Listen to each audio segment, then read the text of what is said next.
Well, hello, everyone. It's your girl, Gabrielle. Welcome to a brand new episode of Hot Topics.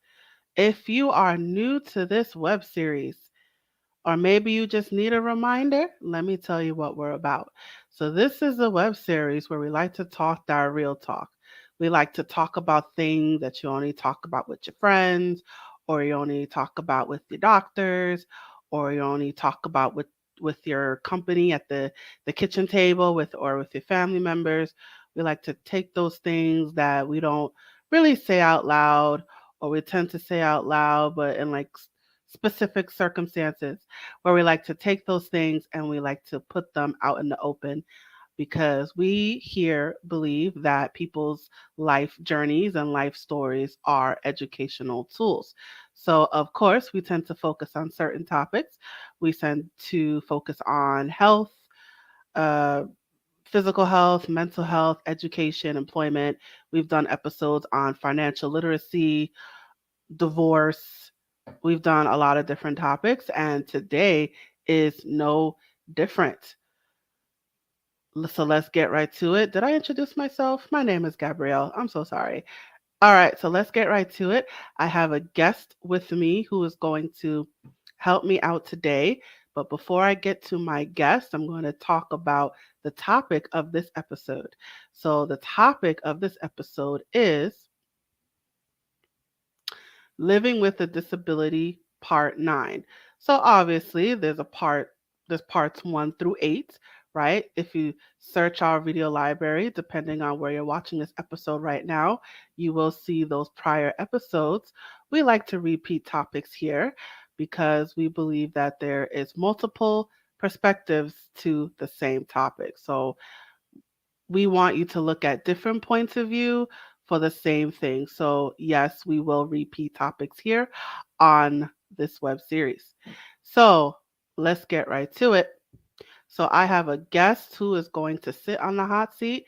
She's going to put her life story out there and she's going to face the fire. And I look forward to bringing her onto the stage. Her name is Helen Ryan, and I can't wait to have her talk to you guys and talk about her life story. And I can't wait to grill her as well. So let's get right to it. So, who is Helen Ryan? Let me tell you who she is. She actually has a brief bio, which is interesting. So, Helen Ryan runs a digital marketing agency in California. She is the creator of the Coached Walk podcast, Walking and Talking with Helen, and the author of 3 books. She loves chocolate, travel, and cats. Plain and simple, straight to the point. All right, so let's get right to it. I'm going to bring Helen to the stage. Hi. Hi, how you doing today? Good, thank you. How are you? Good. So I'm going to have you, talk about, talk about your disability, living with a disability, your struggles, or whatever you want to put out there, and the disability of discussion, which I should say, let me see if I still have this banner, is I don't have the banner. Oh, okay. But of course, the disability of discussion is going to be about ADHD, which is a famous acronym for Attention Deficit Hyperactivity Disorder. So, all right. So I am done talking. So I'm gonna pass the baton to you, and I'm gonna have you share your experience. Thank you. Well, my name is Helen, and I actually was recently diagnosed with ADHD. You would think that I would have been diagnosed earlier, but alas, I was not. When I was younger, I really struggled in school. I had a hard time focusing. I was daydreaming all the time because school was really boring. And I would just sit there. And it didn't help that I didn't have glasses. And I sat in the back of the classroom and I didn't know that you were supposed to be able to see the whiteboard or the chalkboard and the teacher. So I would just, couldn't see and I was bored. And so I would just like daydream. I didn't realize that that was not normal. And most of my life, I've had problem with focus. I can focus a little bit, but then I've got to, oh, look over there and look over there. And there's a cat and there's Facebook. Now, social media is really distracting. So I had a really hard time in school. I've had a hard time with work and trying to complete projects. I would start a project, and if it was a long project, I would get bored, and then I would just go off to something else. And so finally, it was a few years ago, my son went to speak to someone about potentially having ADHD, and he was answering all the questions, and I was sitting there with him, and I was answering the questions in my head, and at the end, I found out that the answers that I answered yes to actually are not typical. They are for ADHD, and I thought, maybe that's what I've been having my whole life. Maybe I have ADHD, and I did a little more research on it and found out that in fact, most likely I did, but then I didn't do anything about it because, what am I going to do? So I just use the tools that I use to continue and try to forge forward despite having ADHD. And so one thing that I learned a few years ago, actually it was more like 10 years ago, was to use a Pomodoro timer because it really helps you focus. Right now, you set it for 25 minutes. What happens is that those of us with ADHD, we get distracted. So if you're forced to focus on something for 25 minutes, you find yourself, "Oh, I'm going to go to Facebook. No, I'm not going to go to Facebook because I have to work during this time period." And then you really realize how often you start to drift away from different, like you drift off here, you drift off there, and then you realize how unfocused you are. So the Pomodoro timer really helps. Another thing that actually really helped for me, believe it or not, is that, up until the pandemic, I was teaching spin. And when you're teaching spin in, like, a dark room and you're focused and you're stuck on the bike, you really are forced to focus for that hour because you have people who are expecting you to, interact with them and make sure they're still alive. So that actually taught me how to focus a little better, and I can use those same skills outside of my life.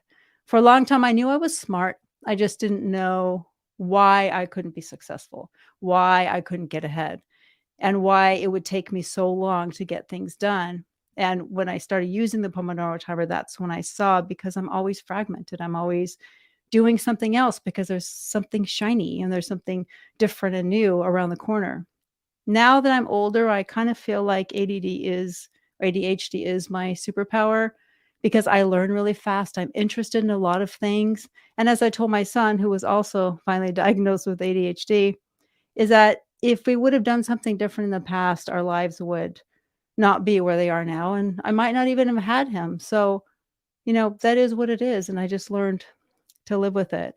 I did want to go to medical school when I was younger, and of course, the studying would not have worked for me because I just didn't have the ability to focus on things that weren't interesting, and biochemistry not very interesting. So that's where I'm at right now, and I'm learning and using tools to try to improve my focus, improve my life, and just move forward. And it actually is working now. So I'm really glad that I have that diagnosis because it was a bit of a struggle. I've always wanted to, learn and constantly be stimulated and have my brain constantly stimulated.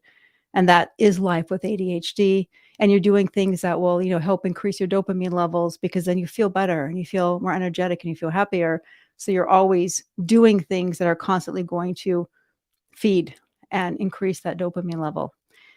So it is a little challenging, but once you know, then you can work with it. And then you can, deal with it and you can make changes because there are things that we can do to help ourselves and be more successful and be more focused.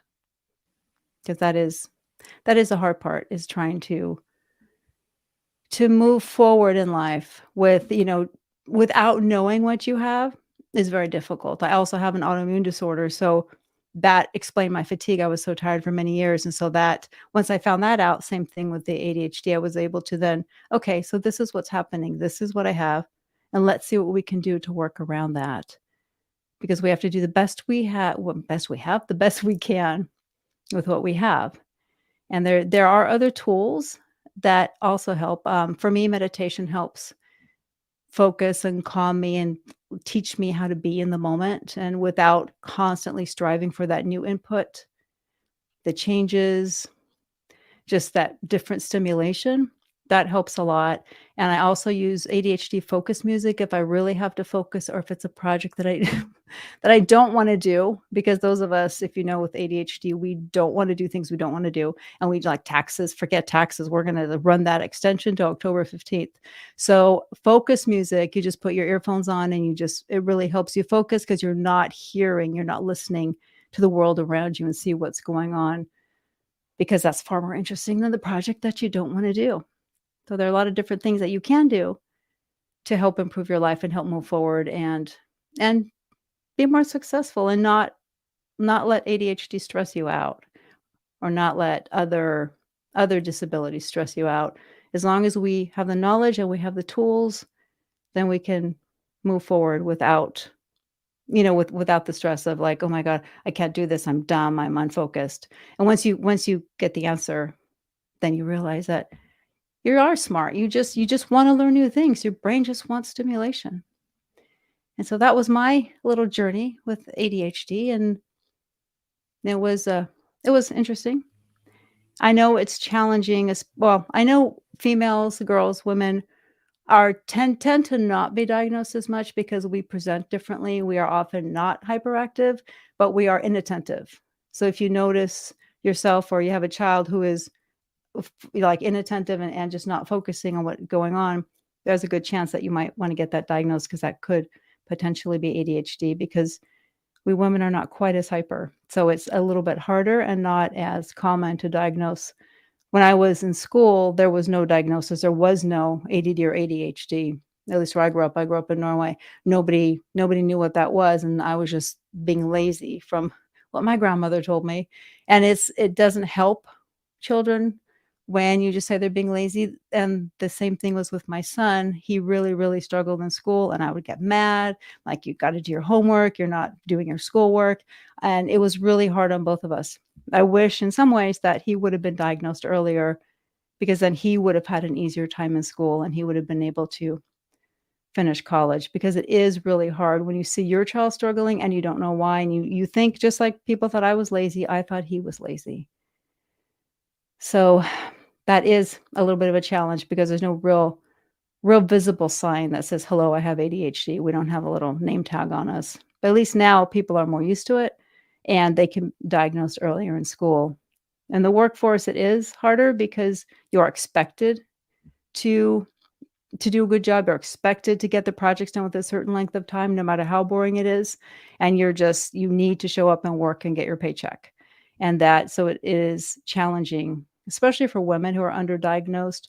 We're able to be successful to a point, but we could be so much more if we had the proper diagnosis and the proper tools. Then we at least know what we can do to make life easier for us.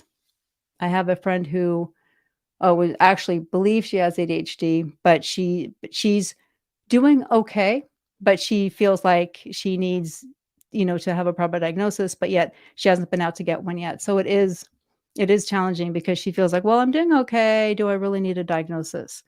But I think it might help. You don't have to be on medication. There are tools that you can use, but like the Pomodoro timer and the focus music. But the number one thing that you need to do is just be aware and knowing that there might be an issue, and then how you can work around that to help make your life a little easier. And of course, life around the people around you's life's easier too, because then they know, why are you all over the board? Well, that's why, because I have ADHD. A little quick drink here. Excuse me. Sorry. It's one of those days where I had something yummy for lunch. So when you're growing up and you're really trying to champion yourself and get through school and even get through sports, I think it's really important, if you have kids who are struggling, it's really important to kind of talk to them and give them some tools. If you give them the tools that, how to set the timer, not be on the phone. The phone is the number one distraction. It's very difficult for us with ADHD when we have phones available, because there's always going to be something going on there. And we always want to see what other shiny objects are over there. And for kids, I think when they're working on homework, especially, it's good to take the phone away and have them focus on the study music with their computer, because that way they're not going to be distracted. It's so easy to be distracted, and young people multitask a lot, but we really don't get things done when we're multitasking. I am a queen. I am the queen of multitasking because it stimulates my brain. We're always looking for that stimulation, and we hyper focus on things we really like. Kids hyper focus on video games. I hyper focus on, if I'm involved in one of my own projects, if I'm involved with my podcast, making an episode, I'm going to hyper focus on that and not get the other work done. So people who hyper focus is good, but it's only good when you hyper focus on getting something done, your schoolwork, your work projects, because you can't really hard to pull yourself away because your brain wants to be there because that project is stimulating. And I don't know what else you would like me to. Is there anything else you want me to talk about on this, Gabrielle? Well, let's see. So far you're doing a good job. I just want to put out a couple comments. Unfortunately, I can't put these on the screen, but um, it says I think I have a focus issue, so your words are reaching out to people. Um, Another comment: glad you addressing this. People recognize recognize they have it. I think she means they may not recognize that they have it. So I just wanted to put that out there that your words are reaching people. Just can't put it on the screen right now. All right. So, um, so it sounds like you found out by accident.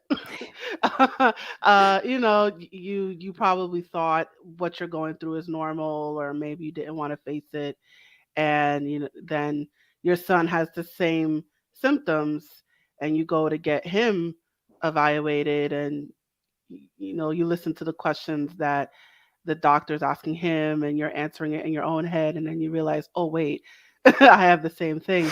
So what tell me about that experience. What was that like for you? Well, it was interesting because I'm sitting there in the psychiatrist's office with him, and they're doing that test, and I had a feeling that, probably had a little ADHD, but as he's answering those questions, and of course I'm nosy, so I'm just gonna, like, read over his shoulder, see what the questions are. But it was interesting when I answered yes to all of the questions, but I didn't know at first I was answering yes to ADHD. I was like, "Okay, well, what is it?" And then he scored my son. He's like, "Oh, well, there's a very good chance that you have ADHD." And I'm like, "Oh, well, I answered yes to all those questions." So that was like my own validation because I knew that, I probably had ADHD, and I wasn't really going to pursue that, but it was just interesting to see that, like son, like mother, that, was surprising, but it was also a good thing because when I can't say what's wrong with you because ADHD is not something that's wrong with you. We're just different.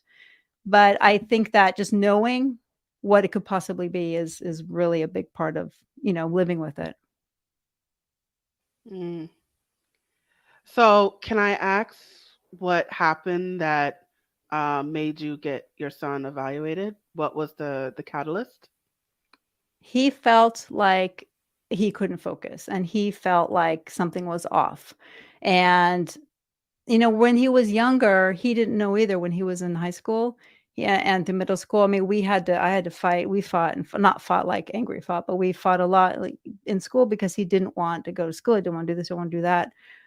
And he just was, I think, when he went to college and he was still struggling, and he's like, well, something's wrong. And, let me see if, let's just take ADHD first and maybe see, maybe he had some other issues like anxiety. So the psychiatrist was going to evaluate all of that to see what he could do just to feel happier and, inside, and feel more productive and feel more confident about himself.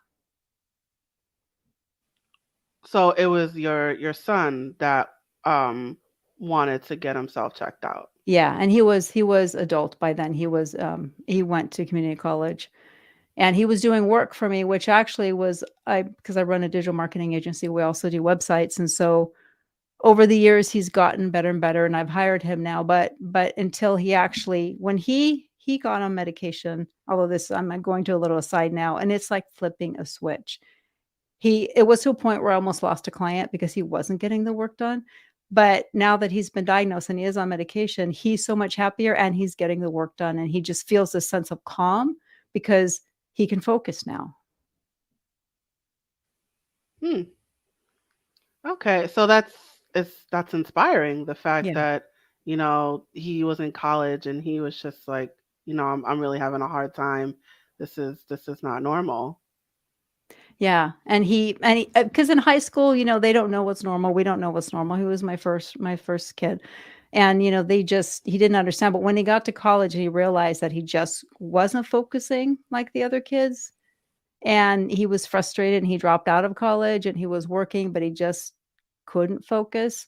It's just been a huge change for him. And he wanted the change. He wants to feel better and do better.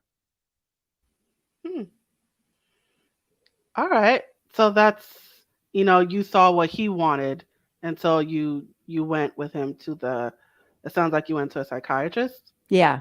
Yeah, we did. We went to a psychiatrist to make sure and diagnose some other things because you never know. There are other symptoms of things that, present similar, some similar symptoms. So you want to kind of diagnose and make sure exactly what it is. So yeah, I went with him because I wanted to give him some support too, because it's scary, when you're younger, go to a psychiatrist. Scary for all of us. I imagine so. So take me to that moment when you saw when he got the official diagnosis. What was going through your mind? What were you feeling But for him, for him? Yeah. well, he didn't act on it at that point a few years ago. They just said, well, you might, but and they didn't put him on medication. They didn't give him any tools. It wasn't, they just put him on other medication for anxiety. But finally this year, he went to a different psychiatrist. He went to a psychiatrist again, I should say. This was like 3 years later, maybe 4 years later. And they did talk and he did put him on medication. And, it's completely up to him. He doesn't have to be on medication, but for him, the change and focus is so dramatic that it's important for him. And he's, to do that because I can manage with tools, but he's just has so much more, more of it, more ADHD. So he really needs the medication to focus. Hmm. So let's talk about that a bit more. You talked a lot about the tools that you've used. So you use these tools because you had like an intuition, so to Yeah. speak, about your the lack of ability, Right. your the difficulty to focus, I should say. Yeah. So let's talk about that. So when you say you had a hard time focusing, what do you mean? What does that look like? When I work when I work on a project, let's just say the project would realistically take 3 hours. It takes me like 6 hours because I'm doing 3 hours of work and 3 hours of doing everything else in between. So when I was a little bit younger, even 3 or 4 or 5 years younger, I could work really, really long days. I run my own business, and sometimes for deadlines, I've worked, 36 hours straight. The older I get, the harder it is for me to do that. And that's when I finally realized that something was wrong because I cannot continue to work those kind of hours as I'm getting older. And why would I want to spend like dragging out a project, not billable? I mean, I only bill the client for the 3 hours, but I realized it was taking me too long to do things because I'm looking at Facebook, I'm looking at Twitter, I'm off on Instagram. Then I got to do the laundry and I have to pet the cats. And so my work day was really long, but only a small period of that time was billable hours because I could not focus and get the work done because also I didn't want to. If it was something that I found boring, I'm like, I don't want to do this. Hmm. You almost sound like me. I don't want to do it. so what? So so how big were was this task? Was it like something small? Was it a large one? How Give me a sense of how much work was there to do. Well, it's all the tasks. And even if it's something small, if I don't want to do it, I'm going to push it out to the very end, or I'm going to do it like in 3 days when I could have really realistic it would have taken me 20 minutes. Because if we don't want to do something, we're not going to do it until it absolutely has to be done.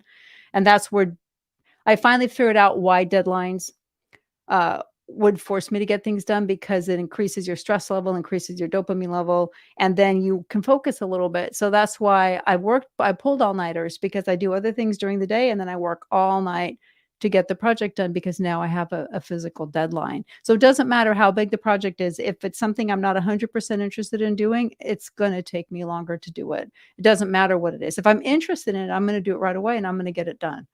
you know. And I imagine having your own business, doing like administrative work, for example, there are things that you have to do for your business that are just boring and mundane and you don't want to do it. Yeah. Yeah, proposals and invoices, and then I have to manage projects and update the project board, and just make sure people have paid, and gather the information. Like, I like doing the creative part, so I can, design and all the other stuff, but I have to get pricing for printing, and I need to, figure out what pieces are gonna go, and then search engine optimization is very, it's a lot of left brain type thing. So then I kind of push that off a little bit, because anything that's, there is a lot of things that we have to do that is not paid just to run a business. Hmm. So, so when it comes to deadlines, does it help you if other people give you those deadlines, or do you give yourself a deadline and that helps?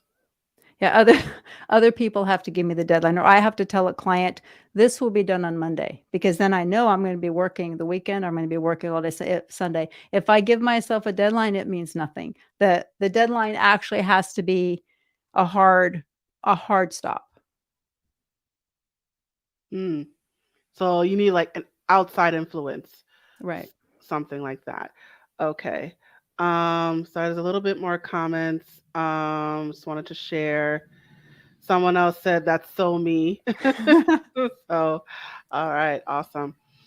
All right, so let's talk about school, right? So I hear you saying these things, and it makes me wonder. Well, how are you in school?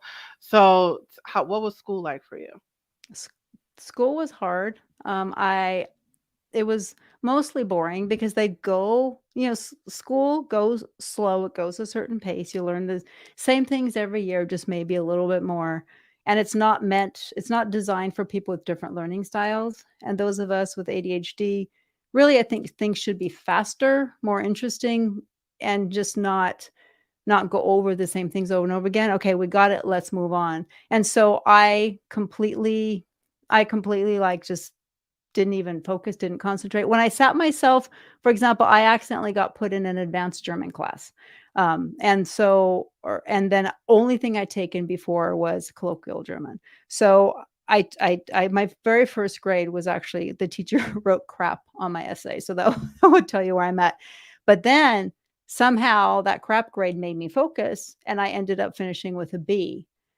But other than that, because I wasn't that, once I found that what part of the German language I wanted to focus on, and what made it more exciting, like I was going to learn this, I'm going to learn that, then I was more with it and I could focus. But math, if I really wanted to, I could like learn something really quick and then do it, and then, pass the test. But I just couldn't sit there and focus, because it was so boring, and I could not, it just went right over my head. And it wasn't that I wasn't smart. I just wasn't interested. The Which teacher really wrote the word crap on your essay? crap was my grade. But I was 17, so I probably deserved the crap. That was my in Norwegian hero crap. Well, that sound like it motivated you. It did. Usually that kind of doesn't motivate me, but I'm like, no, darn it, I'm good with languages. I'm not going to get a crap grade. So that was high school, right? Yeah. All right, let's go back even earlier. Tell me about middle school. Well, I went to school in Norway, so it's a little bit different. You go to school until you're 13, I think, or 12, and then you go to a different school. So then it's like middle school and high school are combined in a way. And then the last year of high school is kind of like combined with college. So you actually graduate at like 16 in Norway. So it was the same. I just wasn't interested. I was really good with writing projects and anything or essays, except for German essays. Essays were fun because or creative writing, I could do that. But I just struggled all the time, and I didn't have any support at home, and there was nobody really to encourage me, help me. So if I wanted to do well on a test, I would have to study on my own. And because there was no structure and no encouragement, I just didn't do it. If I did study, I would get a really good grade, but I just didn't want to because why would I study when I could do other things and read? I read a lot of books. But yeah, it was just a struggle through the whole of my school. Mm. So what kind of grades? Well, how about let me ask you this. Were you the one that, teachers always complained about to your parents? No, there weren't it's a different way of schooling. Nobody, complained about anything, but what I would do is I would, like, daydream through the entire pretty much semester, and then I would, like, cram just before a test because it's a deadline. I would cram just before a test, and I would pass the class. And I got decent grades overall because I would just cram because I excel when, like I said, when I have a deadline. I excel when I put a lot of pressure when I have a lot of pressure. So I could cram for tests because then I had no choice but to focus and get it done. And I was quiet and I would just look at the board like I was, paying attention. I just kind of learned whatever to pretend like I was paying attention, but I was somewhere else completely. I daydream my way through school completely. I get it, definitely. Um, so so what so were there any teachers that made things interesting for you? Like what what was their teaching style? Probably similar to what it is here. They just sit around and they talk and they write things on the board, and there was no audio video or audio visual things, especially back then. If there was like an interesting topic or a period, I found history interesting for some reason.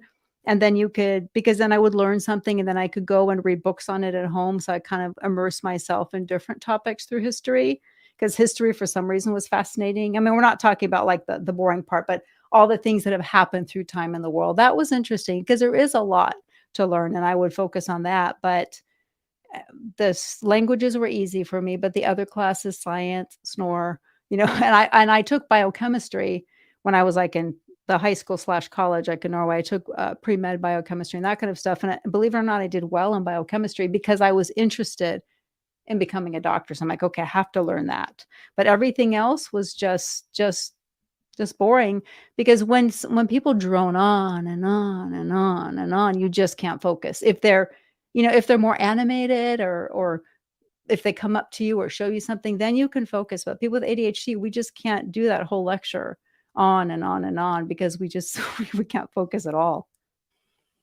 So it's the teachers that just keep talking and writing on the board. They don't really engage with their students or they don't take breaks, things like that. Yeah.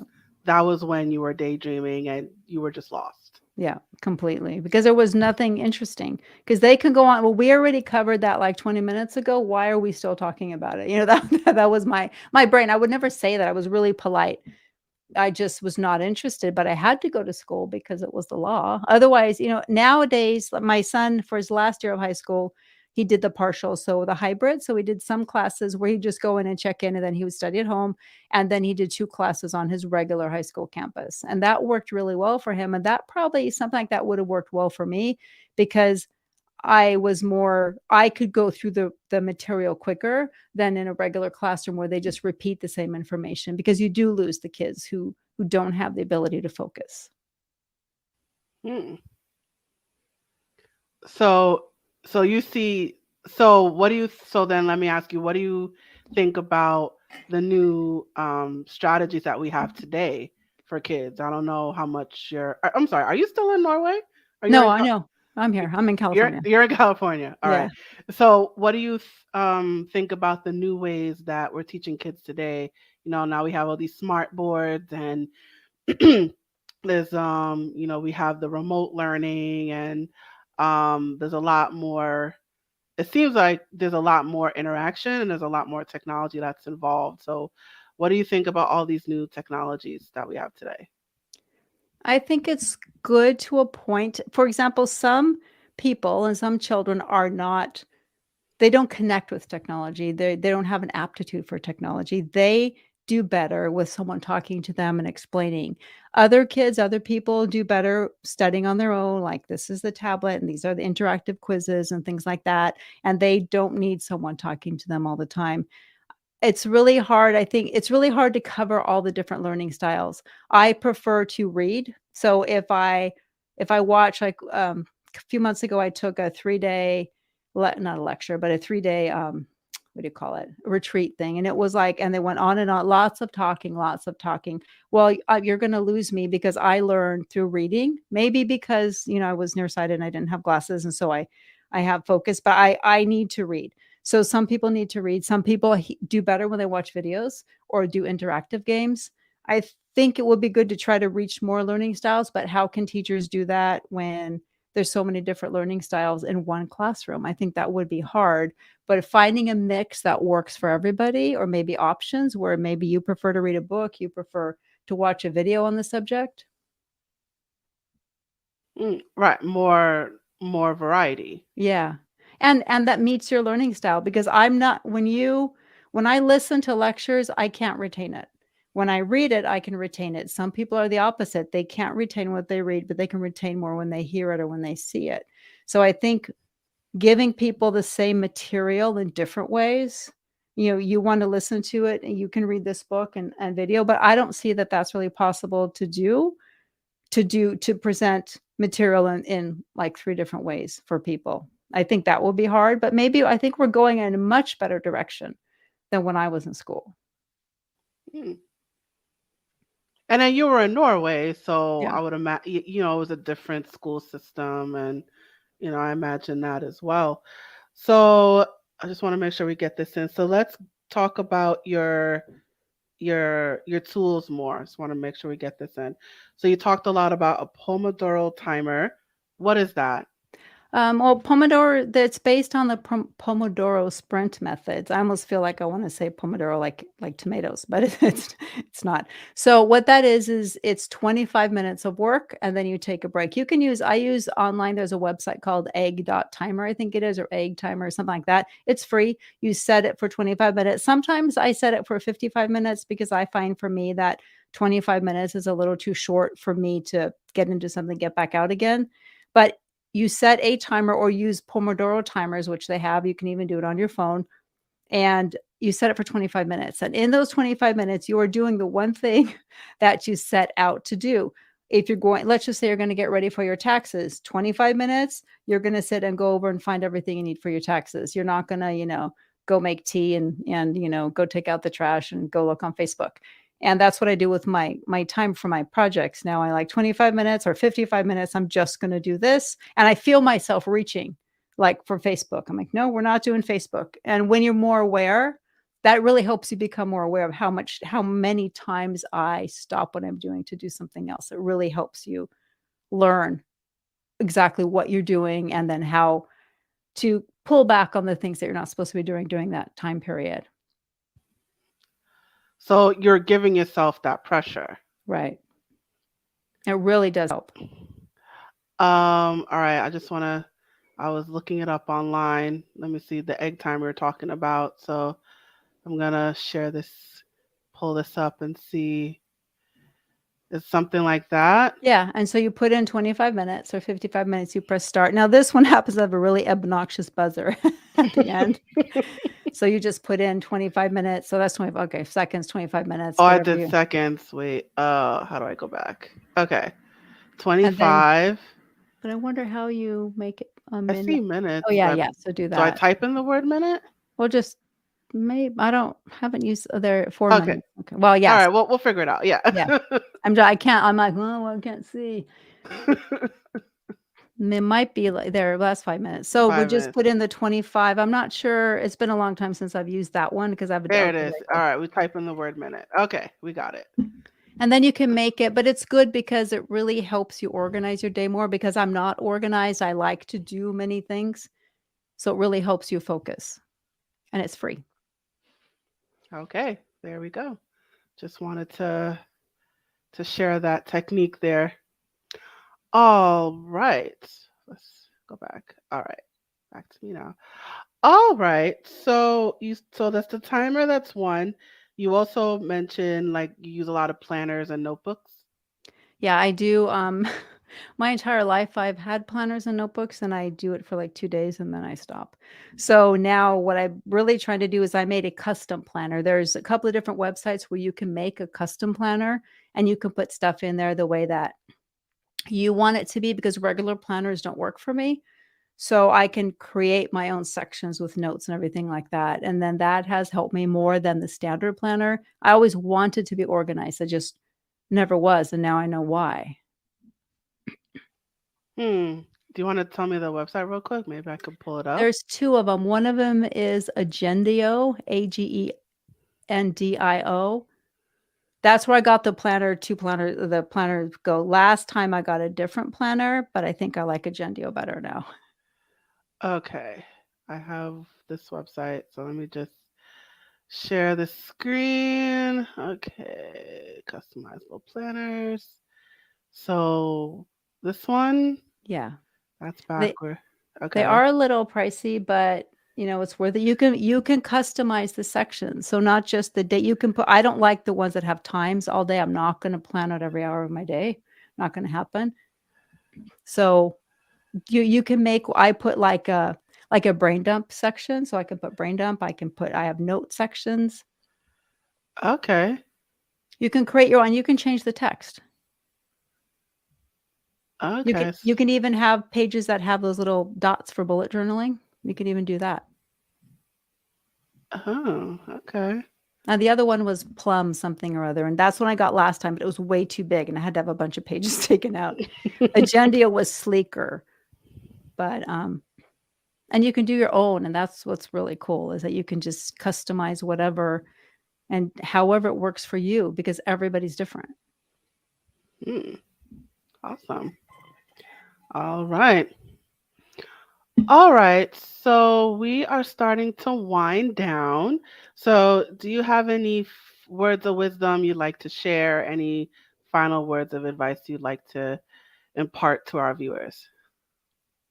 I think that we should look at if we have ADHD, we should look at it more as something positive and more of like I call it my superpower because we have a diverse excuse me, we have diverse interests, we have like ability to learn faster. Now I'm going to cough, of course, now that we're at the end. Hold on. My throat gets dry. Take your So, time. wow, I did this last time we talked. I started coughing. And just, think of like, try to find the good parts in it. I'm not crying. I'm just describing. I'm trying to find the good parts. Try to find the good parts because and try to find out what works for you. If you work well with deadlines, make sure you get those deadlines set and then find the tools that work for you. And just don't beat yourself up if you can't fit into society the way that, society wants you to fit in because you play by your own rules. Absolutely, absolutely. Excuse All me. right, cough it up, girl. Cough it I'm up. gonna All cry. I'm gonna cry now. right. All right, you guys. Yes, I will tell myself. Okay, wait, I just want to share this last comment. Sorry to leave, but I walk away with I will time myself Yay. as an assistant to ADHD. Awesome. So you inspired um Yay. you inspired someone today. All right. All right. So let's get to your promo. So I'm going to pull up your banner. So, you guys, Helen's information is scrolling below on the screen. She is on social media, so definitely follow her. You can find her personal page as well as her business page on Facebook. The information is scrolling below on the screen. And if you would like to learn more about her business, she has a website. It is walkingandtalking.show, right? I said Facebook, and you're also on Instagram as well. Can you talk about your business? A Well, I little bit? run a business. I run a digital marketing agency, but I don't have a website or anything because I work by referral only. So the I do have the walking podcast, and what's so great about it's a coach walk podcast where and actually I should talk about ADHD on the podcast. It gives people like tools and just helps them feel more motivated, and you just, to be gentler and kinder to themselves. And so it's like, but coaching people to walk, because everybody needs to walk to clear their minds, and it really does help you focus. So it's not like any walking for weight loss or anything like that. It's walking to help you get your steps in throughout the day, to help you focus, to relax you. I even have one episode that's a walking meditation. So it's just to help people out, and to, because everything's so busy and stressful, and people don't take the time just to get out in some fresh air. So that's why I made that podcast. So this website is to your podcast. Yeah, I don't. I create websites, but I don't have a website. Because I don't need one. We're going to be making one, but it's just I'm so picky with my own stuff too, and all of my work is referrals. So it's like, do I want a website? I don't know. Okay, well, all right, so there you go. So that web link there is to her podcast, Yes. right? Which I encourage my viewers to listen to. And you can find her on social media. Check her out on Facebook and Instagram.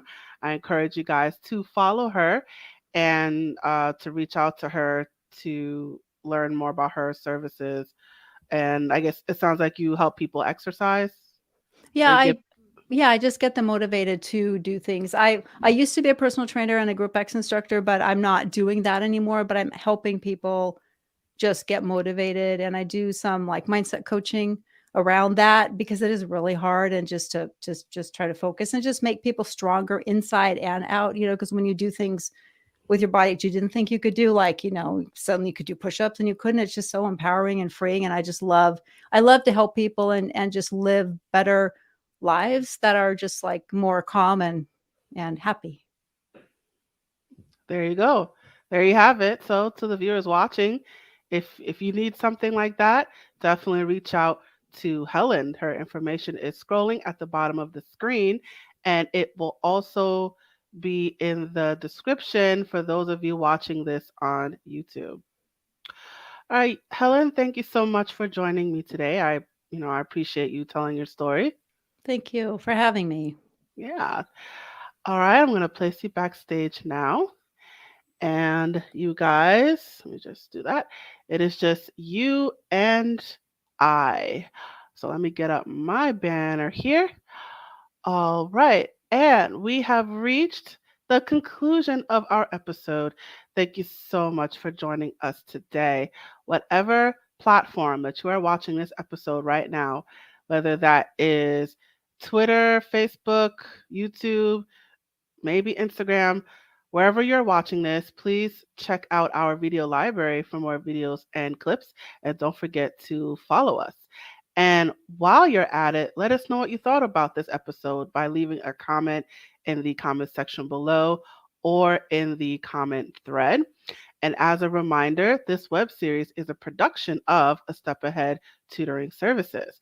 So if you would like to learn more about our company, if you would like to learn about our services, our workshops, this web series, if you're looking for a tutor for your child or even for yourself, please check out our website. All the information is scrolling below at the bottom of your screen, but I will say our website here.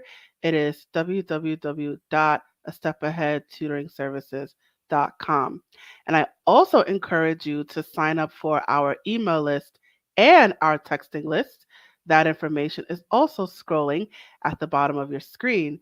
And I encourage you to join those lists because you will learn more about our promotions, our discounts, special events. You will hear about all that before anybody else.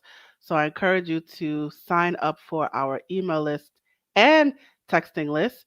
That information is scrolling below at the bottom of your screen again, and it will also be provided to you in the description for those of you who are watching this on Facebook. And I'm just going to share this final message before we close. Hey there, have you heard of us? We're a small team of tutors here at A Step Ahead Tutoring Services.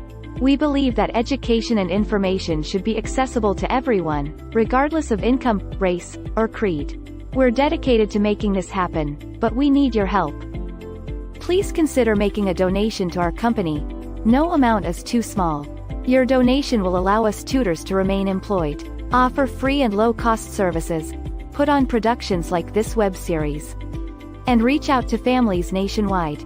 With your help, we can tackle the academic challenges of our students and the emotional, mental, and behavioral changes that result from these challenges. As a bonus, we can improve our communities in the process. Support us today. Note: we're a for-profit company. We're not a charity. Your donation may not be tax deductible. Please consult a tax professional.